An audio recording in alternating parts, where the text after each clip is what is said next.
Hey, it's Herbert. And you're listening to the About Last Night podcast, you slippery little son of a bitch. About last night.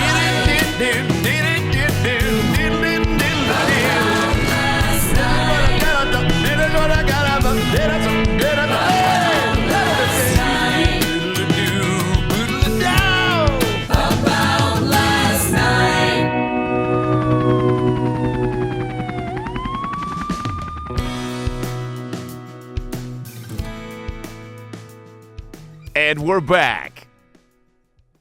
Was it better the second time? It got you the second time. So for those of you, wouldn't it be a real dickhead move if I was like, for those of you on Patreon, you'll know what that first thing was about if you go. I don't have a Patreon, but so I did a fake intro, guys, right off the bat, and I go, and we're back, and then Jared goes, okay, and I go, well, that's the new intro, but not anymore because your response wasn't to my liking. How often do people in your life, Jared, do that to you when you say something funny? Do you have family members or friends that are kind of your yes man meet the my comedy gauge? And, you know, like, again, my Aunt Shirley, when I say I love you, she goes, all right. You know what I'm saying? So she's like not even wanting to meet me halfway emotionally. So for comedically, go ahead. I like it. I can't see you, by the way. Is that part of the deal here? Okay. Is that keep going, and Rashad will get it going, and just let me know when you can see me. I'm flying blind here, and I know exactly. It's a very Jewish response, and it's like the most honest. Like the Jews will give you a laugh, but they'll also give you the okay, sure. They just I don't know what you're doing kind of word. I don't know what you're doing. Yeah. Can you see me now? Yeah. No. Jesus. Wait. Keep going. This is what you're paying a studio for? Now I really sound like a Jewish uncle. To have this type of issue, I'm in my apartment at zero overhead. Yeah. And I'm seeing myself crystal clear, and on your end, you got a whole board and a guy in a booth, and I'm looking at the Cobra Kai signal on your screen for some reason. There's 15 people in here trying to make just running around with masks on, hazmat suits. Are you double masking it in New York City? Or you were in Florida? I am not. Triple mask it? No. I put one over my face and the other over my balls, and I just hope for the best. So I am double masked. No, I go one mask where I have to, and I'm kind of where you have to. I dig that. Yeah, like if I'm walking outside, I'm walking outside. I'm not gonna. I would never shame someone for their mask policies, but I think it gotta go both ways. And like, if you're walking down the street outside and I'm walking past you, I don't know, you know, that seems like we're okay. We're outside. It's like when people were talking shit about people on the beach earlier this summer. Now I can see it. Great. The people on the beach early on are the true. Look, I'm not gonna say those kids. College kids, high school kids are going to go on to do amazing things. You know what I'm saying? Sure. Just but because they're going to live life a little less stressful. 1,000%. Because you're never going to hear like, hey, do you know who just got, Mike, who just got promoted at Google? Yeah. You want to see this video of him butt chugging in college? Butt chuggers, I will put money on it, will never go on to do amazing things. But I say that wanting to be wrong. But they live blissfully. They live blissfully naive. Like think in about their mind, they're not doing the double speak that we do on a daily basis. Like you asked me about, am I double masking? And I'm like, you can do what you'd like. I can do what I'd like. And we're apologizing to the least nuanced group. And that group exists on both sides. And they just want to yell at you and get moral high ground on you. And it's like, at a year of this shit, and it's like these people, you used to be able to like kind of get past them, but right now they live in the land of like, you're killing people. And it's like, that'll always win. Butt chuggers don't get stressed if somebody cuts in front of them in line at the grocery store. If they lose their keys at the movie theater, they're like, I'll walk home, I'll Uber, I'll come. You know what? That wasn't my car to begin with type of mentality. It wasn't even supposed to be in my possession. There is like a freedom to the way that butt chuggers live that I guess they've never gone back to their apartment to see if they left the oven on. Well, they can't. They're upside down. Yeah, they don't need. Is there something equivalent to butt chugging that you would say was like a Jared Freid move in college or now even? Actually, here we go. So, give me the college one and then give me the adult. I'm somewhat clean myself up. Here's my new consistent move. So I guess you're saying the thing that makes me a total animal, but like a grown animal versus a young buck. Great question. I would say in college we used to do this thing called table topping, where someone would get on all fours behind you, and then you'd push them over your friend. And do you ever do that? Is that like leapfrog? No, it's like I'd be standing. You'd be at a tailgate, and I'd be standing, and then like someone would get on all fours behind me while I wasn't looking, and someone would push me over the friend. Oh, okay. Do you know what I mean? Yes, I do. And then you'd fall over, and your beer would fly in your face. And so what happened was, because people were doing so much table topping, we used to walk around the tailgate, kicking behind us, doing the horse kick, just to get people away from us. Yeah. And that was really the butt chugging thing. Just walking around a field with a beer in my hand, horse kicking, just in case one of my friends sneaks behind me to trip me over. Like, is there anything more juvenile? Like, that was my biggest concern, is that someone could get me, during a tailgate. Did you ever have anything go down for you or one of your classmates, homies, friends, that stuck with them the whole time? What do you mean? My friend shit her pants freshman year at University of Washington at a party and was deemed shit pants her name. Ooh. The rest of the 4 years. We had one guy in our fraternity who so our tailgate, we used to have these massive tailgates, and we'd get like a bunch of food because we all tossed money in, because it was like the whole fraternity tossed money in.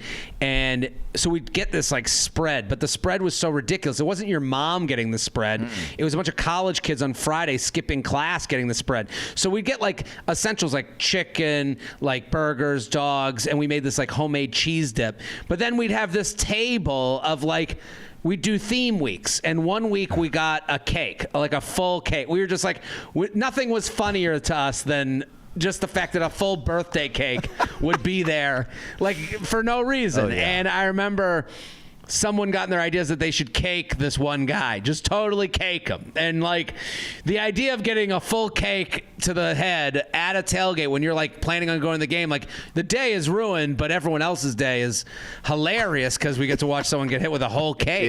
And also, like, that's kind of the excess of millennial college life. I think we grew up in this era of like, you go to college for the experience. Like, that was like a big draw. Like, you got to have the college experience. Like, none of us really thought of like loans or money or anything like that, or that the financial bust would ever come. And we're like, go to school for the experience. So you'd have these people that were like, let's buy a cake to throw at someone. Like, there's no thought of like, well, people don't eat. Like, no one did that math, especially at a state school. Oh, yeah.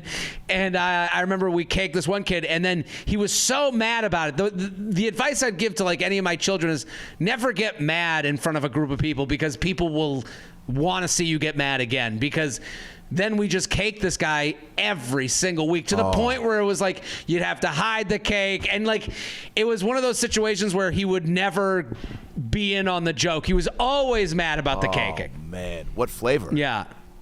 We went all over the board. And then there was some times where you'd get like a bigger cake, or you'd have a small cupcake. Like, the more the cake changed, the funnier it got for everyone but him. And to someone listening right now, they could be like, this is the douchiest, most asshole thing. And you'd be like, yeah, that's what college kids kind of do. Oh, yeah. There's nobody there, but there's somebody there, and I see ya. Hey guys, comedian Adam Ray here. Thanks for listening to the About Last Night podcast. I hope you're enjoying the episode, and I hope you're doing okay. It's a crazy, crazy time right now. And if you're a little uneasy, I get that. And I've also got the answer. Koi CBD. Say it with me. Koi CBD. Feels good. And it does feel good because I use all their products. I've been fucking with the fellas at Koi CBD since my circumcision. And I'll tell you this much. They're the best in the game, okay? Gummies, bath bombs, tinctures, joints, creams, oils. They got stuff for pets. Koi CBD has been giving the people what they need to feel better, to mellow out, to go to sleep right, to take away the aches and pains with the creams and oils. The bath bombs make bathing just the best thing ever. You get a little radiation high from the balms. I don't know what's in it, but fucking goodness and just all sorts of, it's amazing, okay? It feels like drugs, and it's not, because it's CBD. So, if you want to get these amazing products, and I know you do, because they got the Adam Ray stamp of approval, go to koicbd.com and put in the code ALN15 to get 15% off your first order. koicbd.com, the promo code ALN15 to get 15% off your first order. Do it today and start living and feeling the right way. And now, back to the episode. You ever see cake farts? The name is familiar to me. It's a viral video. It's a video that went viral. I don't know if its intent was to blow up the internet, but I saw it too many times. I want to say circa 2005, 2006, which I believe is Two Girls, One Cup territory. So there was a handful of, which, by the way, that thing at one point I looked online. I was like, oh, it's been viewed more than Obama's inauguration speech. And Perfect. Just if you want to know, like, truly where this country's, priorities lie, it's like, look, yeah, we want things to move in the right direction. Everyone's excited about change and historical moments, but also, like, this will probably never happen again. And you're like, are you talking about Two Girls, One Cup or Obama's inauguration speech? Well, both, actually. But yeah, it's a video that you should not go out of your way to find. But it's a girl sitting on a cake and farting away, and it's disgusting. You can't turn away. It's probably where OnlyFans was born, because she didn't get paid for that. I don't think there were ads on the video. Wouldn't it be great if I remembered the ads? But she definitely. Wouldn't it be great if she did get paid on it, and there's this mansion in LA and you show up there for a party and you're like, who is this? It's Cake Farts. Yeah. Is there a guy at the front who goes, welcome to Cake Fart Mansion? Who are you? I am James, the butler. Can I get you some cake? And you go, no, I'm good. How about 30 years from now, this was all purchased on Cake Fart money.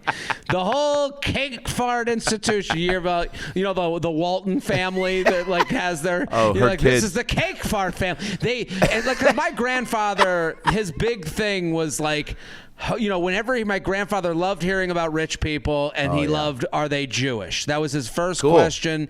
Are they Jewish? Check the boxes. He wanted to know who, he played the Adam Sandler game, but for like rich people. He wanted to know if people made money and if they were Jewish. And that was his greatest pleasure, was hearing that. And it's like, just the idea that like, is the Cake Fart family Jewish? Did they pull a Lori Loughlin and pay off their? Did you hear about the Cake Fart Kids? What, the Cake Fart Kids? What happened? I thought that was a band. No. There's a couple kids that are going to the University of Texas. And their folks paid. Remember the girl in the Cake Fart video? So she's grown up. She's a mom now, and her kids go to U of A, and they got. She's the granddaughter is actually, she's gonna be in the next Iron Man. She's Ironheart. She's a great actress, actually. When they do that thing where it's like, when someone's like Rooney Mara, they do that with her, where she's like, Rooney Mara, like, everyone talks about privilege and tells someone you can make enough money you can get rich enough to work your way out of the privilege conversation. Yeah. Like Blue Ivy wins a Grammy and everyone's like, this is so beautiful. And it's like, oh yeah, no one mentions that, like, like there's some kid busting his ass trying to be in music videos, but it's okay. No shit. So Rooney Mara is like one of those people where it's like, people are like, no, she's a great actress. She comes from a lot of money, right? Yeah, the Mara family owns the Giants, the New York Giants. Like, it's whoa. Yeah, I don't. So it's like you can't be upper middle class in the world today. You can be billionaire, but just not Bezos. We hate Bezos. We can't know you're a billionaire. No. But we also can't know you're rich, but you lived on the same block as us. It's a weird thing we're going through right now. Yeah, we can't know you're a billionaire and you're not doing everything in your power to do everything and do all the stuff and yeah. Oh, you good, Rashad? Yeah, cool. Was that good? Yeah. Oh, great. Okay. I just heard a bubba. I heard a Bezos. Yeah, it was a sound. Did you hear that? It sounded like what the equivalent of like Bezos if he could, like the way they did those Men in Black things in front of you. That was his way of knowing we're talking shit. You shall not talk about the rich. You're done. Maybe it was just like a warning. It's God. Wouldn't that be crazy that if Bezos could install some sort of thing where it's like if he's getting badmouthed in any moment, and there's just a thing that goes off in your ear, your headphone, whatever, to let you know, like you've been warned. You've been Bezos. Yeah, well, I mean, I was kind of defending him, but I, me too. I think he's great. I was kind of defending that. It would be funny that his name came up and that was his chime in to be like, "Oh, listening." Oh, what does he sound like? Do we know what he sounds like, or is that a pretty good Bezos? I've never heard his voice before. All I know is his bald head and like. And his wife married a school teacher, which hopefully will be great for the school systems. But you go. Yeah, we just lost a couple listeners, but I think there's something fun about those Adam Carolla fans are exiting right now. Adam Ray cares about the school system. There's a couple really fun things to do with billionaires who aren't in the public eye. Interview-wise, right? Like Bezos. It's like, for me, like that guy's voice, what you just did, you put a little British spin on it, and it's like, who's to say he doesn't sound like Jean-Luc Picard? Of course. I did that this season on The Bachelor. There's a guy named Bennett, and he's actually a really good guy, but his face just looks the most Harvard you've ever seen. Oh. Do you immediately judge that? What? Do you immediately judge that? Yeah, I said his face. I go, Bennett went to. My opening review of him was Bennett went to Harvard. In case you can't tell by looking at his face, and it looks like he shut down a orphanage on the side of a ski mountain to create a new resort. Like that was like the immediate joke about him. And then anytime he would come on screen. He doesn't talk like this, but he actually kind of played into the part of being this Harvard guy. Yeah. And that's why I kind of appreciated him. Like I liked him. And then anytime he'd come in, I'd be like, oh, well, Mumsy took us to school, but the butler would drive. And I would do this whole voice for him. And he ended up becoming a huge fan and coming to shows. Like he came to a show of mine in Tampa and he was cool with it. But you can create for any, especially with rich people, you can create any character you want and people are just pumped to make fun. Oh yeah. So that guy was one of how many 32 men that was on the Claire season, and then it switched to Tayshia's season, but he went pretty far, Bennett. Do you put money down on these guys, or is it all just shits and giggle bets?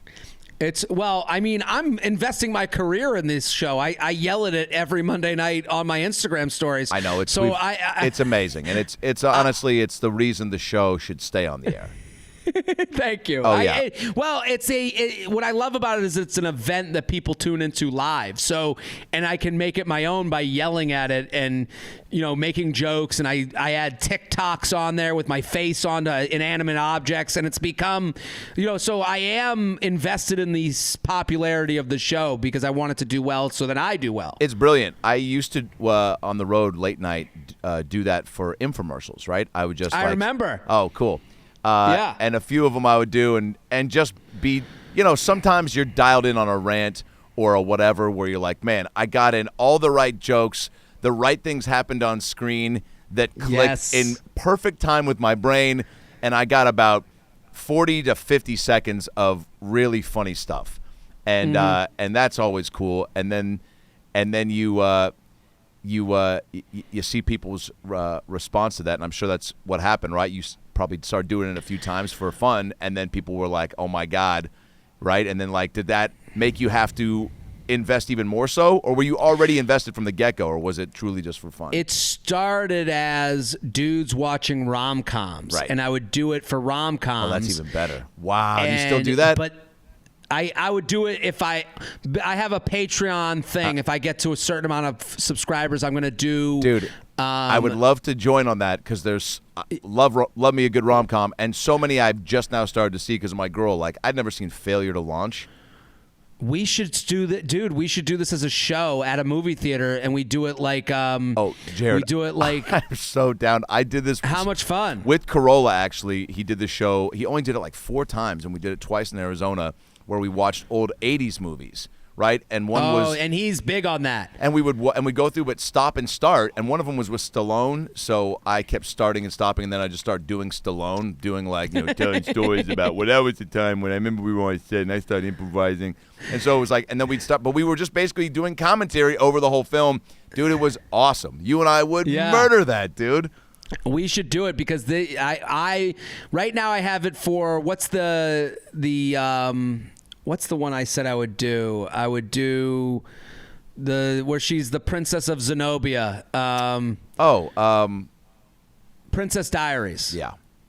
So I would do Princess Diaries. And is that what you would? I love that. By the way, I paused and said, "Oh," like I actually fucking thought I knew what you were talking about.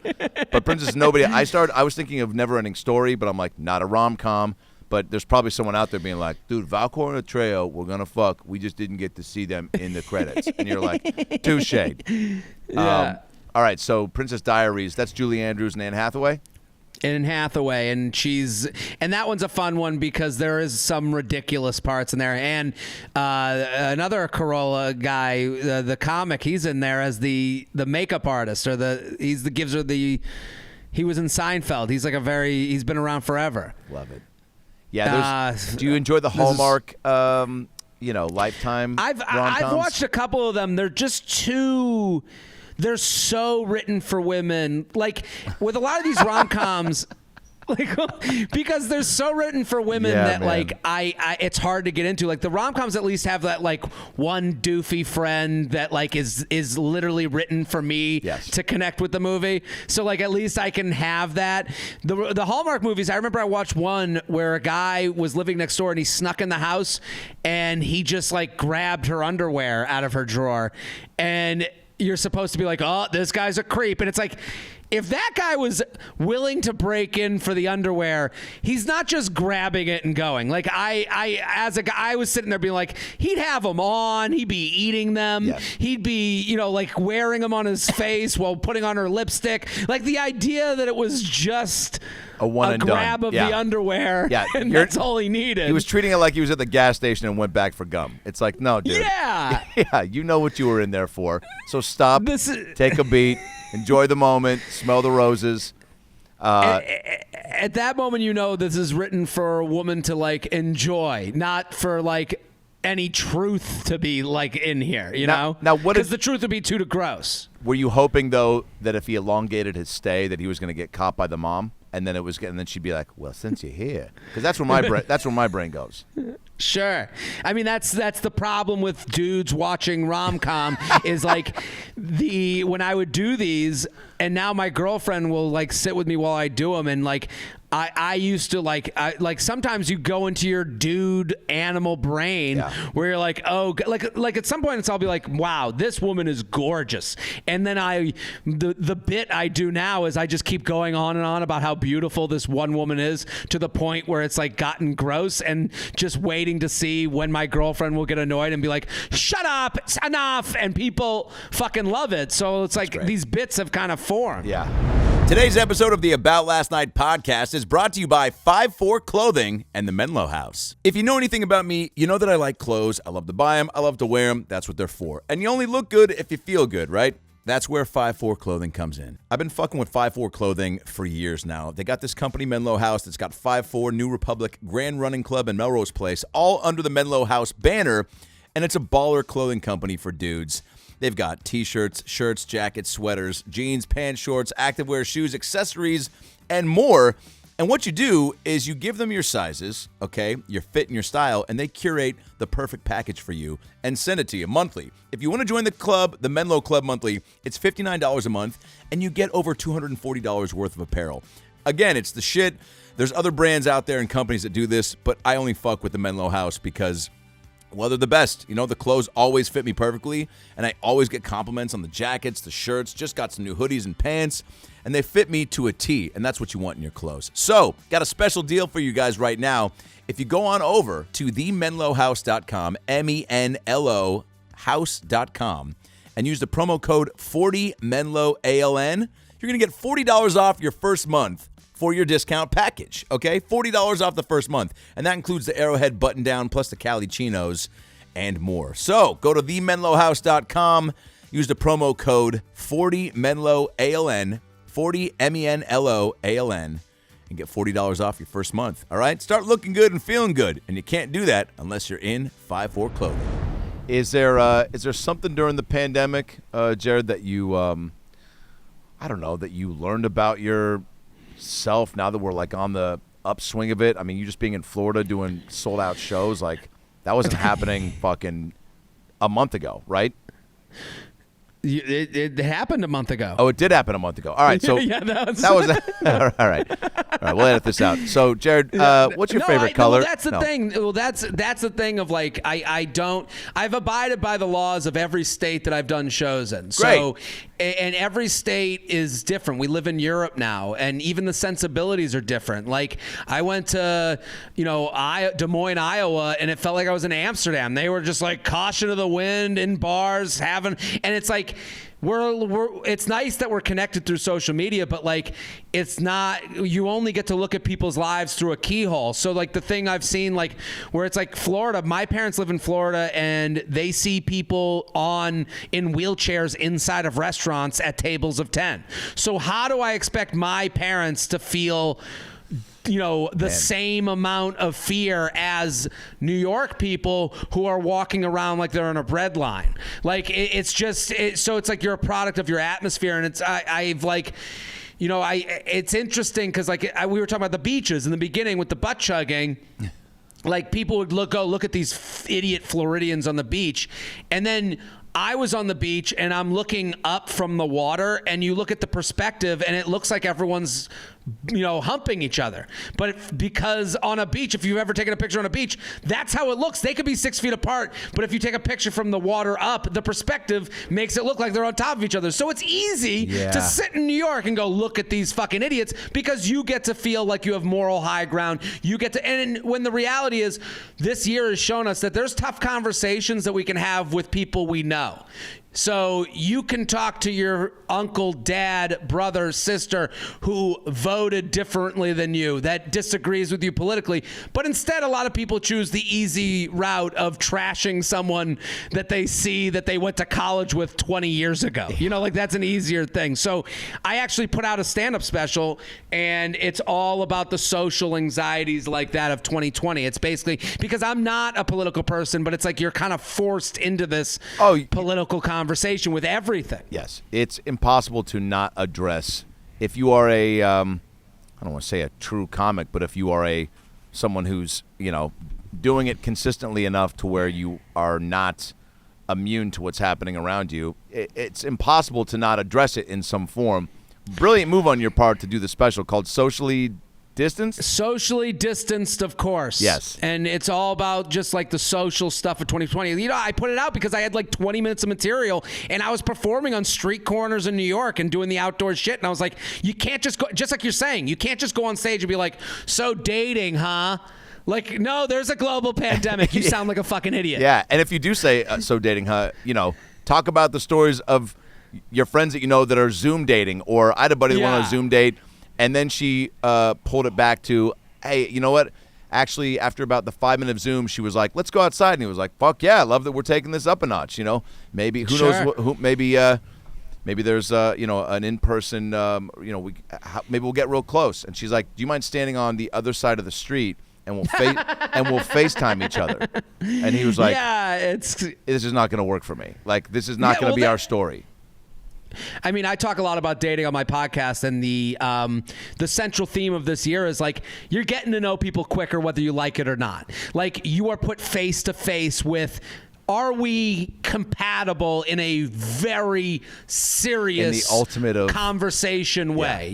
This is having a baby. This is where, what type of birth control. This is minute one. You're learning about someone's basically risk tolerance, because that's been the hardest part of this, is you're mixing risk tolerances. Yeah, because there's got to be people out there like a guy that's maybe a little overly cautious, and he's like, look, I don't want to, let's really kind of take it slow. And then all of a sudden maybe she's like, well, I just want to come over and bang it out right now. And then he goes, you know what, yeah, like if we wear a mask, that's cool. And then she's like, well, maybe no masks. Or maybe she gets over there and she goes, yeah, Sure. cool, mask. And then he gets so into it, he takes his mask down. And then she goes, that was a test. You failed. You know, this is not, again. And then he's like, what the fuck's going on? And then, you know, so there's. Well, that's the other thing that's been going on this year is a lot of people creating a world of rules where they happen to just so happen to just check off all the good parts. Like, you know, like where they go, you know, look at those people without their masks, and then they have their masks on. They're like, yeah, I had it in January. I think I had the sniffles. And then they're like, oh, okay, so I guess you're a good person and everyone else is a bad person based on the rules you just wrote on the fly. You know, oh, look at these assholes leaving New York. Oh, I'm in the Hamptons, so I'm still technically in New York. And it's okay, everyone's good on their, you know, list of things. I had a guy in Dallas this past weekend hug me after the show and then go, it's all good, I'm getting vaccinated on Tuesday. I go, yeah, I guess it's all good. Yeah, all right, hey, why don't you open your mouth, you know? I had a guy, he goes, can you believe people are traveling right now? And I'm like, yeah, I can believe it. You know, listen, everyone makes their own choices, and if you wear the mask and you do your testing, and you know, I'm just trying to take care of me. And he goes, yeah, I just can't believe it. It's just crazy, man. And I'm like, yeah, so what are you up to? He goes, I had to come to New York, but for business. And I'm like, okay, well, what the fuck? Like, hey, you know, this is what's going on. And it's like, you know what? And again, wait, what kind of business was he trying to close? That big cake fart OnlyFans YouTube channel the deal? Cake Fart family has put me in charge of the trust, and I've got to go to New York. I tried to do it over Zoom. Commission. yeah, we had to be here live in the flesh. The Cake Fart family, their lawyers are very determined to. Well, and it's one of those things where it's like someone could listen to this conversation and go, well, Jared is this now, so now I have pushed him. And it's like, no, I'm just trying to be as reasonable as possible and work and try to, like, you know, live a life while also being respectful. Last time I saw you, I don't think I think things that were not shut down you had just actually, things were very open last time I saw you. They were open. Yeah. I came into the studio. We talked some shit. That's right. That was awesome. And that was, so is there something from all this creatively that you've learned personally? Obviously, like you said, you and your girl got closer, right? I mean, I got engaged through this. We moved in. You got engaged? Yeah. So it's like you said, if you're in something, you're going to get closer or fall apart. Mm-hmm. If you're trying to, you know, get it going, like you said, it's like it's the toughest way to see if you're going to be compatible or not. Like, red flags are probably, you know, hopefully on the table from the get-go. We moved in together, and it's been great, and I'm, like, loving, you know, like, we have a great apartment. It's nice. What about you has changed that you love about it? Or for the better about that's just me? Improved, yeah. That you I like. don't know. I don't really like anything. I would say Do you that sleep through all more, this, you know? What's that? Do you sleep more? Are you more like present? Like, is there something that she's brought to the table? No, I'm more anxious. Yeah. I'm less present. This has been, you know, a mess. Yeah. You know, like it's if anything, I'm thankful for, like, anytime someone was like, why are you doing that? I ended up being, it was the right move. Any work I did leading up to the pandemic that I was like, is this worth it? Everything was worth it, because when like shit hit the fan and people were like, what are you going to do now? I was like, I'm just going to do the shit I've been doing. I'm going to yell at The Bachelor still. I'm going to yell at, you know, like, and I'm going to do my podcast every day instead. And I'm going to, I'm going to put out more stuff, and I'm going to concentrate on the things I can control. I think that's the big thing, where it's like, you know, you're going to, everything you do or put yourself out there to do, someone's going to go, what? You're doing what the fuck? Oh, yeah, dude. I mean, do you remember the first moment you put something up on YouTube? And go, wow, all right, here I go, gonna push this on my friends and strangers and family. And at least for me, it was like the small circle I had and the email list to be like, all right, let me try to start letting them know that I'm doing this by sending this to them, but also trying to get an initial gauge on, like, hey, am I on the right track with whatever bullshit I'm doing here? Like, hoping I get some responses back that aren't just like, funny, or take me off this list. You're like, it's the first one. Which happened. Which happened for sure. Dude, I take me off this list is the most hurtful one. Oh, dude, and I got those. I would get those because I would really accumulate quite a few emails over the first, graduating in 2005 from 06 to I'd say 2010, from improv class, acting class, working at Universal Studios, just comics, whatever. And then you start to realize, don't throw people that are peers in. Don't throw other comics in on your email list for your new sketch and stuff, because they're just don't do this to yourself. Yeah, they're like, why the fuck wasn't I in it? Also, like, I don't care that you're doing cool shit. Like, but to take you off the list. Well, that's the thing. When you get a BCC email, it's like, what are you trying to brag to me? Just send this right to me? Yeah. The take me off the list is equivalent of like when you saw yourself get rotated out of somebody's MySpace top 8.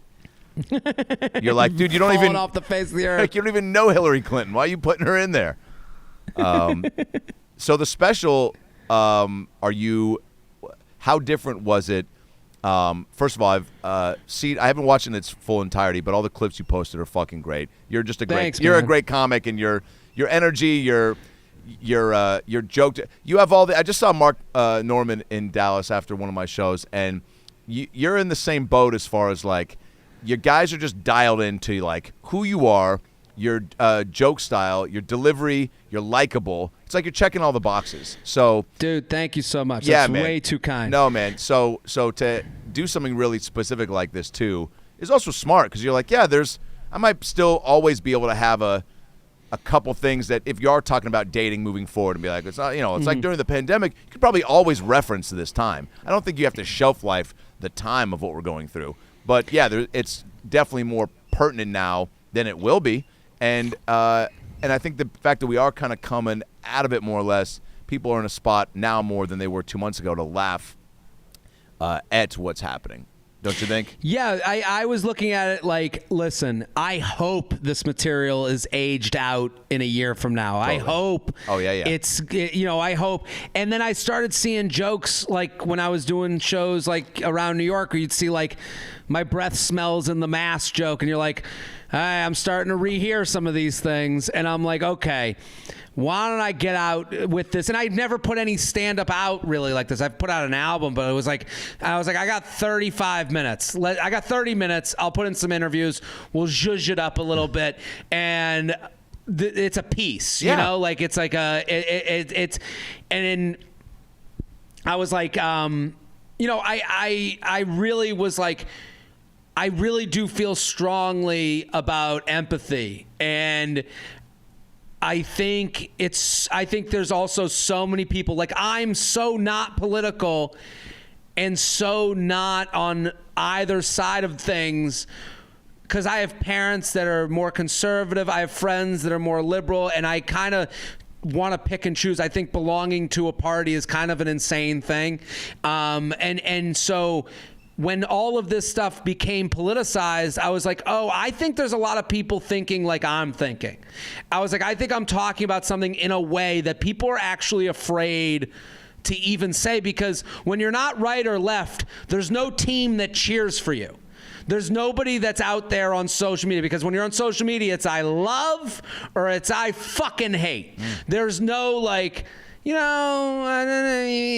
no one does that post. That post doesn't get retweets. So if you can come out, so with the special, I was like, I'm walking a tight wire of, I really think people should be able to go out and work as respectfully as possible towards other people. And it's like when you say that, they go, well, what does that mean?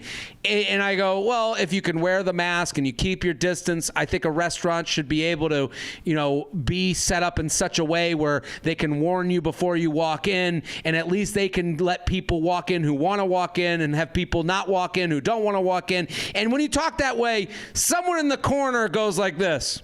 Little thumbs up. They're like, cool, man. I'm like same wavelength. But they don't go to everyone, fuck yeah! Like, that's just not a position. Yeah.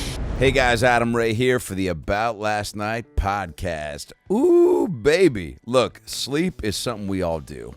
Duh, you know that. You might be sleeping right now because of this ad. Well, look, I know some of you are sleeping on some saggy-ass mattresses. Old saggy bag sleep Sammy at night, right? Or in the daytime. And look, you deserve better than that. So give yourself an upgrade. The only mattress I sleep on, and I'm fucking dead serious, is the Helix mattress, all right? It's the comfiest, firmest, softest, everything you want in a mattress. You know why? Because you take the Helix sleep quiz that they offer. It takes 2 minutes, by the way. It's a quick-ass quiz. And they match your body type and your sleep preferences to the perfect mattress for you so that when you sleep, you're locked and loaded and just get to go into dreamland and think of, things like grinding on Katy Perry or, streaking at a baseball game, but like your dance moves and the way you slide into home plate is so cool that like they actually give you a uniform and let you like bat. You know what I'm saying? Like the best sleep.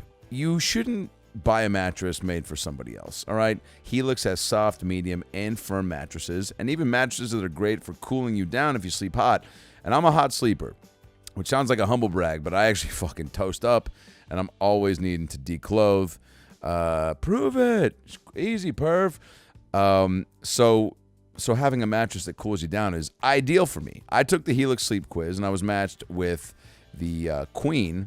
It's the California Queen mattress.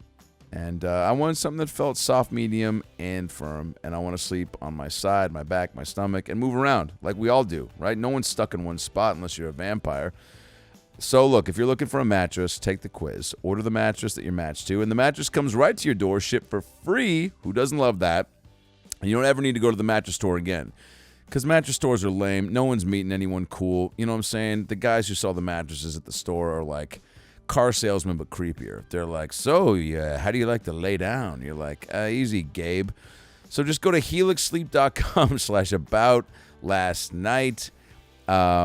/about and take the 2-minute sleep quiz, and they'll match you to a customized mattress and give you the best sleep of your life. There's a 10-year warranty, and you can get to try it out for 100 nights, risk-free, and they'll even pick it up from your fucking house if you don't like it. That's service right there, but guess what? You're going to like it. So, again, Helix is offering up to $200 off. Up to $200 off of all mattress orders and 2 free pillows for our listeners at helixsleep.com/about. Did you hear that? Up to $200 off. Helix is offering up to $200 off of all mattress orders and 2 free pillows for my listeners at helixsleep.com/about. That's helixsleep.com/about for up to $200 off and 2 free pillows. Why are you waiting? Go do it now. Get into it. Love it. Do it. Live it. Bye.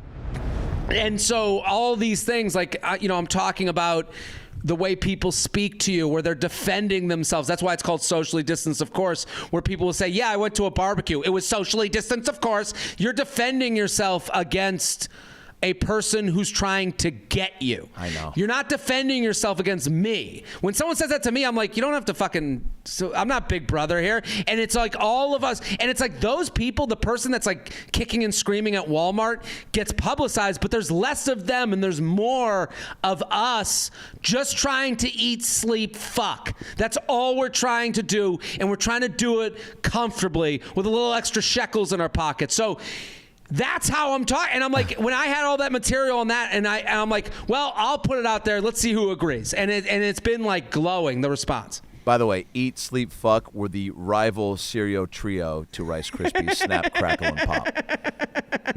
That just didn't have the right backup. Right. The financial support wasn't there. They had the cake. The heir to the cake farts was supporting Snap and Crackle.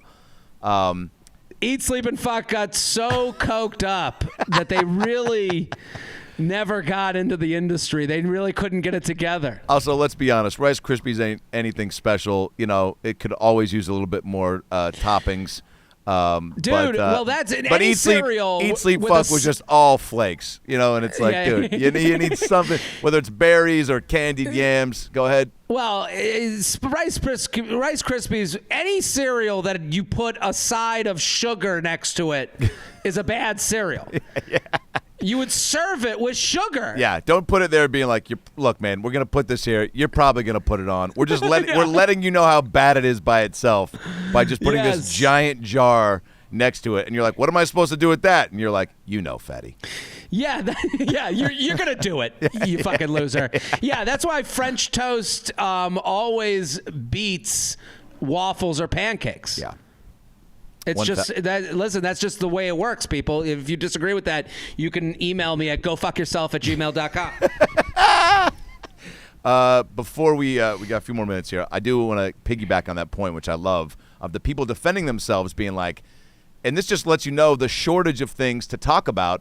And when you do find yourself when you have rolled the dice or put yourself in a social situation, you're like, all right, how much have I really been doing? What do I have conversation-wise to bring to the table? Man, that book club there's not a lot there. I've been sitting around with my dog, and so then they have to be like, well, I could tell you about this a lot of crazy shit went down at this barbecue. I've got 5 stories in the barbecue bit, but if I bring it up, I'm going to have to quickly be like, but I'll take, everybody wore masks. Nobody looked anybody in the eyes when we told the stories. And it's so frustrating because it's like, we're all going through this at the same time. I'm not going to judge it. So all of us know the rules. Yeah. So I'm going to assume that a friend of mine is following the same I'll respect guidelines as me. Like the fact that we're assuming that anyone we spend days with or love or like are friends with would ever assume the worst of us is crazy. Yeah. It's actually crazy. So yeah, it's I'm like, I'm not even passionate about it, but I am. Like, I just can't understand. And then it's like, if you want to yell at me, if you want to ask me if it was socially distanced, go talk to your dad. I don't need to fucking talk to you. Go talk to your dad, ask him who they voted for, and have a nice discussion over Thanksgiving. Speaking of which, who are you voting for in 2024? Do you know yet? The Rock. I'm voting for The Rock to get another season order on your TV show so we can keep that Adam Ray bank account growing. Oh, dude, let's just... Well, I'd love to be on TV as much as possible, and I'd love, and I've said this publicly, to look into whatever it takes to get those Vince McMahon Popeye arms going, because dude, season one, this is 82, 83 Vince we're looking at, so he's filling out the suit well. Yes. Yeah, I got with a trainer for a couple months. Yeah, I beefed up a little bit. Yeah, I was feeling pretty good. Did I need to go full on HGH? No, that's not what he was then.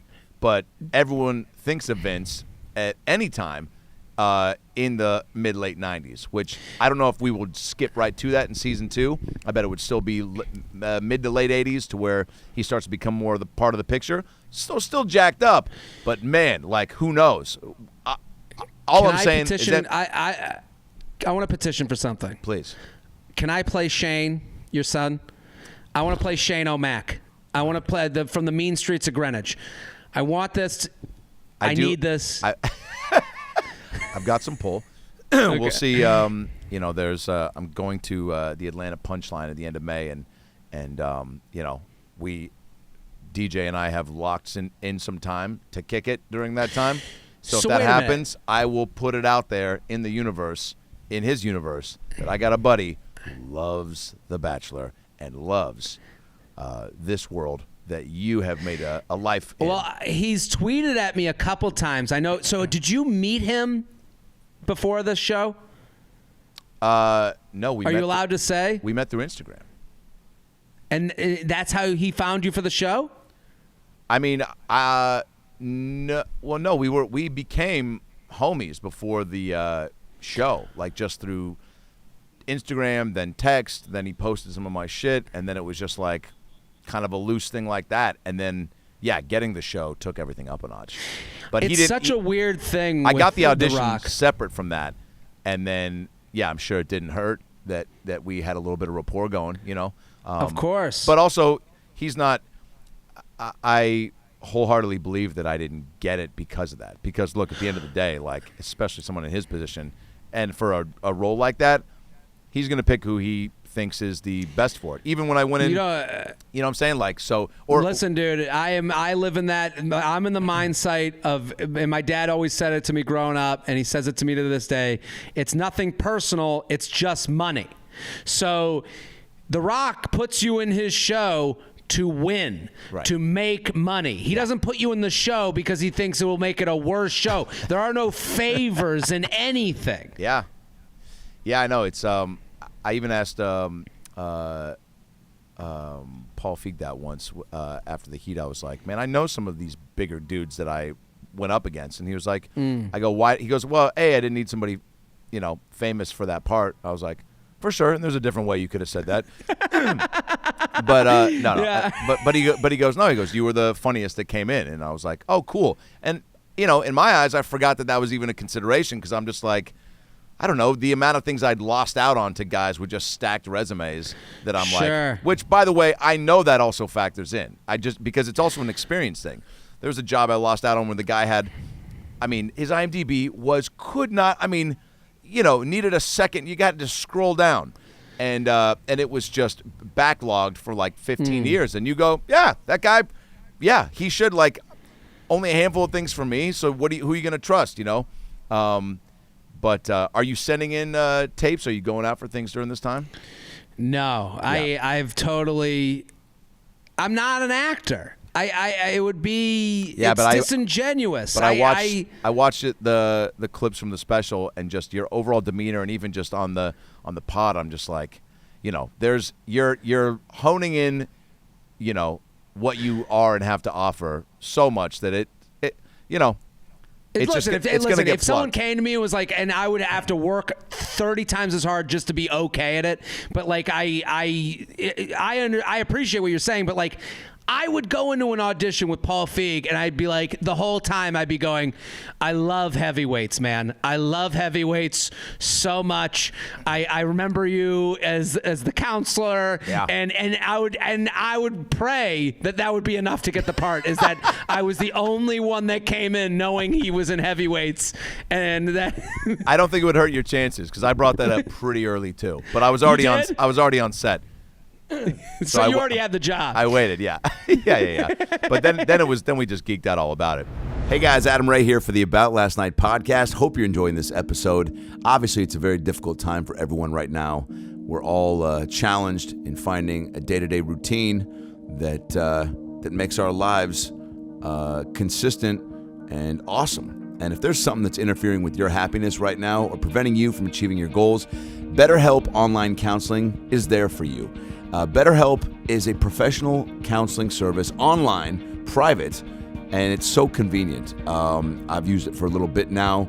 It's truly the only way that I've found to help get my own issues dealt with on my own time at my own pace. You can schedule secure video or phone sessions, plus chat and text with your licensed professional counselor right now. They're specialized in depression, anger, stress, anxiety, family conflicts, LGBT matters, grief or relationships, sleeping, which I have a lot of trouble with, trauma, self-esteem. Anything that you share with them is confidential.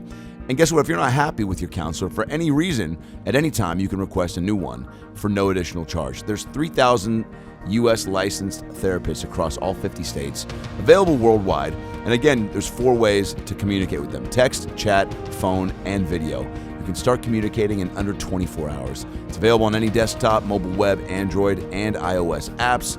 Schedule a video or phone session, generally weekly, unless your therapist schedules more, unless you just are really not sleeping and need to get some additional chats in. There's broad expertise in the network, which may not be locally available in many areas. Financial aid is available for those who qualify. It's secure, it's convenient, it's professional, and above all, it's affordable. All right, it's truly the most affordable option I've found. So right now, all ALN listeners are going to get 10% off your first month with a discount code About Last Night. So why not get started today and start making some changes for the better in your life? You deserve it. So go to BetterHelp.com/AboutLastNight. Simply fill out a questionnaire to help them assess your needs and get matched with a counselor that you'll love. That's BetterHelp.com/AboutLastNight. BetterHelp.com/AboutLastNight and get 10% off your first month with promo code AboutLastNight. And now back to the episode. Have you watched? I said that to Judd Apatow once. I was on his. I was hosting at the Cellar, and I'll never forget it because Judd goes to the Cellar a lot. So by now, we're on head nod. We're I'll give a head nod, and I love that. I think he acknowledges the head nod. Yeah. So, But I brought him on stage a bunch of times. This isn't meant to be a name drop at all. It's because I'm working at the Cellar, and you just happen to meet these people. So I remember the first time I was going to bring him on stage, I looked at him, I go, dude, I just have to say, Heavyweights is like one of my favorite movies of all time, and I'm not saying that like ironically or anything like that. And I'll never forget, he goes, pretty dark movie for Disney, huh? And I was like, whoa, never thought of it that way. That was a Disney movie. Oh, yeah. Oh, Derek Poston is a great comic, and he's on King and the Sting a bunch, and lives now, I think, in Austin. But we started doing this run of ALN, Spoil the Beans, his movie review podcast, crossovers, where we were just doing Disney movies and getting real baked and breaking them down. And we broke down Blank Check, Heavyweights, and I think Santa Claus was next, and then he moved. But Blank Check is a great one to do. Whoa, dude. There are some moments. The whole movie, dude. We had an hour was not enough time to break these things down.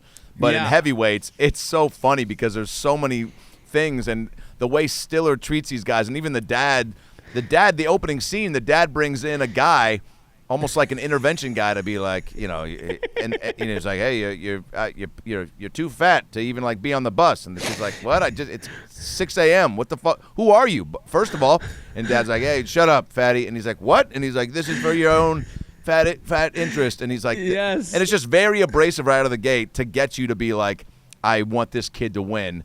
And I hate that he's going to camp, but then the camp seems great. They've got this classic, you know, Disney actor the dad. Stillers. And the Stillers are there, that own the camp. But it is a little dark. And you go, yeah, man, there's no way that movie's getting made today because it's body shaming. It's I mean, the idea that they have they seemingly have a camp salesman show up at the house. Like the person that comes to your house to show you the camp usually is connected to the camp. Yeah. Like that guy who came to the house was just a guy, like he was just selling widgets. He's like, I always think of that scene because I think of that guy showing up at the house, be like, it's for the fat camp one. Okay. Yeah. So, okay, we're selling fat. You know, like he was nothing to do with the camp. He was this close from being like, hey, so you know those shows where like they break into kids' rooms in the middle of the night and the parents have arranged for us to kidnap them and take them to the facility to where they can better their lives and turn their shit around? We were going to do that with you, but you're too fat to pull out of your bed. So we just woke you up, rolled you down the stairs, and just want to tell you face to face. Like that he goes, I'm not fat, you're fatter than me. He looks at the dad and goes, love you're that you fatter remember than that me. line, dude. That's unbelievable. He's like, you're fatter than me, why don't you go to the camp? And his dad's like, fuck you. Such a great kid Disney line. You're like, yeah, get him. Disney kids in the 90s fought back, and that's one thing that if I do support The Rock in his presidency, I'm going to definitely get in his ear being like, make sure that the 90s Disney kid attitude comes back. Because, look, not to say that I would even watch some of these, kid Disney shows now, but I look at my nieces and nephews, what they're watching, it's not that shit. They're watching the kid test out toys and watch other kids playing Fortnite, which is just we should remake Heavyweights. I'll be the fat counselor in the broken down go-kart with that touching scene where he's like doing the fake go-kart, and then there's a whole dad element to this story too that you forget about. Yeah, I mean, it's like Disney, the Disney divorce element was They peppered it in there a lot smoother than. Well, I mean, like now it has to be a cartoon to be dark now. Yeah. Like Pixar can start a movie with a woman who can't have kids dying of cancer, and they're like, it's called Up. Look at the balloons, and then you're like, wait a second, okay. Is that what it's about? The whole opening montage to Up is about the old man's relationship with his wife who passed away. I'll never forget it because I remember that? It's like that opening montage. It's an amazing montage, but I forgot that she couldn't have kids and then died. I forgot that was like a piece to it. So that's why his relationship with the boy is so extra special. Exactly. Why you have to explain? Why is this old guy alone with no children? You have to explain that to children. So they do this like whole like thing where it's like her going in. Do we have a baby? No. Okay. So it's like now they put in your head she couldn't have a baby. Then they get to like she goes to the hospital. Cancer. oh, she's dying, and then she dies, and it's like, and then they're like, and now we're off on our fun journey. And it's like, I remember that so well, vividly, because I went on a bachelor party to the Dominican Republic, and I remember we go on the bachelor party. We get super fucked up all weekend. This is before I started doing comedy, I think. And it's like all my college buddies, all inclusive, drinking from plastic cups. They're making triples. And we're just drinking. And you get to that Sunday weirds, Sunday anxiety. And it's like time to take the flight home. And I just remember being middle seat in this like direct flight, you know, from a airplane carrier that you've never heard of before, going back from the Dominican to the New York, and then Up comes on the screen, and I'm like 4 seconds into it, and just tears streaming down my cheek, and I'm like trying to like wipe the tears off with like my bicep, like I'm doing like backstroke in the chair, and I'm just like, no, it's totally fine. I'm okay. I'm 23. I should know what I'm doing with my life, and it's like you're just like so fucked up, and it's like my lasting image. Yeah, there's movies like that just get you with no warning. That happened with me with Wonder. I was on a flight to Hawaii, and I was like 6 Mai Tais deep, and then the kid's like, they don't like my face. And one's like, they don't like my face either. We're in this together. I'm paraphrasing, but he was like, look at my fucking nose. And the kid's like, but look at my whole face. Like, and I was just like, he's like, I don't got any friends. And then, the whole fucking, it was a lot. And then she comes by, she's like, another Mai Tai, Mr. Ray. I was like... And it's like, are you okay? Yeah, I'm just crying to this Disney original before I get engaged. I'm a man. Yeah.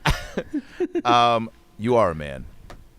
This is my radio segue to transition to the end. You are a man, Jared, and you're a man on a mission. The stand-up special is socially distant.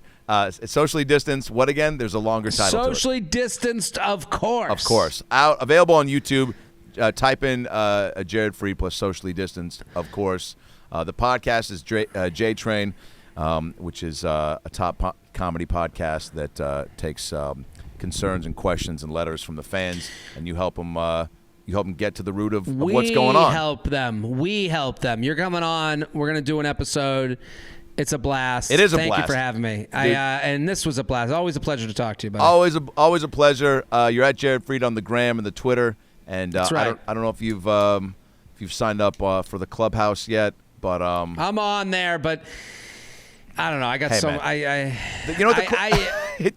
you said it all by not saying anything. And also, the original Clubhouse that I was a part of, I got a couple dollars off a burger, and I got a crown, the Burger King Clubhouse. So, you know what? I don't like that. What people go, are you in the club? And I'm like, 50 Cent style, or like Mickey Mouse, or like, did a club reopen? No. The fucking giant conference call. Okay. Well, that's exactly what it is. And I know there's like pros and cons to everything, but for now it's a big con. Jared Freid, ladies and gentlemen. Good night, everybody.